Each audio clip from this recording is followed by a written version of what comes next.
Let's talk about doing a cinch circle. You've done a lot of your work running lengthwise or into squares, but what about crocheting into circles? Well, the circle begins with a cinch circle, also known as the magic circle. So that's what we're going to do today. In order to create a magic circle or a magic ring, you want to take your yarn and place the short end just between your thumb and forefinger. I like to use my first two fingers here. Then I'll loosely wrap it around once so that it creates a crisscross. I'm just going to take it out so you can see. So I'm just holding it between my thumb and finger. Then what I do is I will take my hook and I will insert it through that circle and I'll pull that long, see the long end there? I pull that through to create a little bit of a loop. It's just basically right now it looks like a larger version of a slip knot.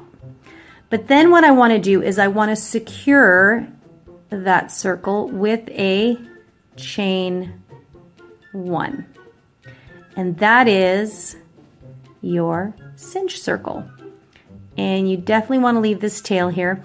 Usually what would happen is whatever particular stitches you're working, whether it's single crochets, double crochets, they're going to get worked into this circle, and as many as you need, and then you will cinch the circle shut.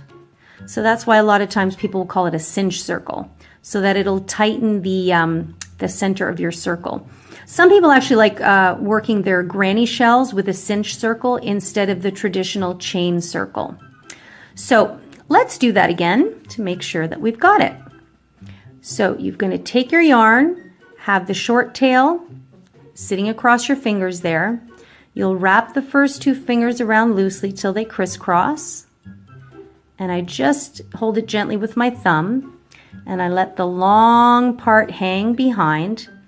I will take my hook, place it through that big circle, and I'll just hook that long end there and bring it through.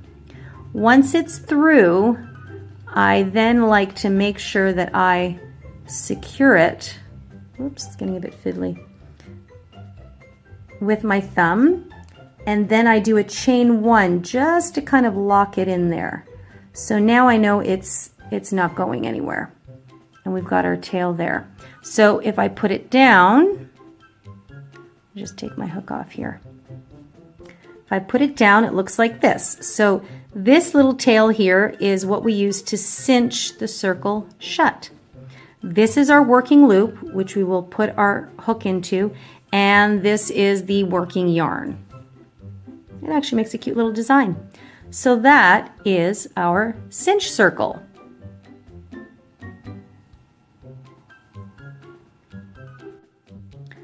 Let's do this one more time. I'm going to loop it loosely around my two fingers, insert my hook to create a loop, and then immediately, so see how that's there? And what I did is I just kind of held this a little tighter to give some tension. Immediately I'm going to yarn over to do a chain 1 to secure the circle. Okay?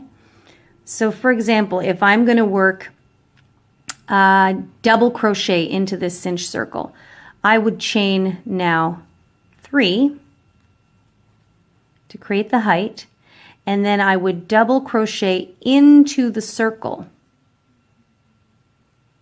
Okay, that's 2, so we'll do 4. Remember, your chain 3 counts as 1, so I've got 3, and that's 4. In fact, let's do 6. So 5,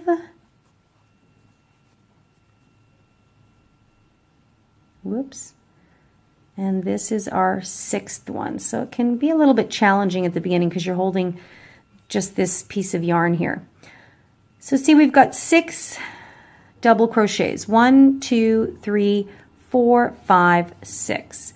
So now what you're going to do, if you're ready to move on to the next round, is you will take your little short end here and you will pull on it. And what that does is it cinches your center shut. See that? And then usually what you can do is slip stitch your end to the top. Now in this case I only did 6, so it's not quite enough, but this is the effect of the cinch circle. In this case, this is a half circle. Hope this makes sense. Make sure to leave me a comment below if you have any other questions. I'd be happy to help. We'll see you in the next tutorial.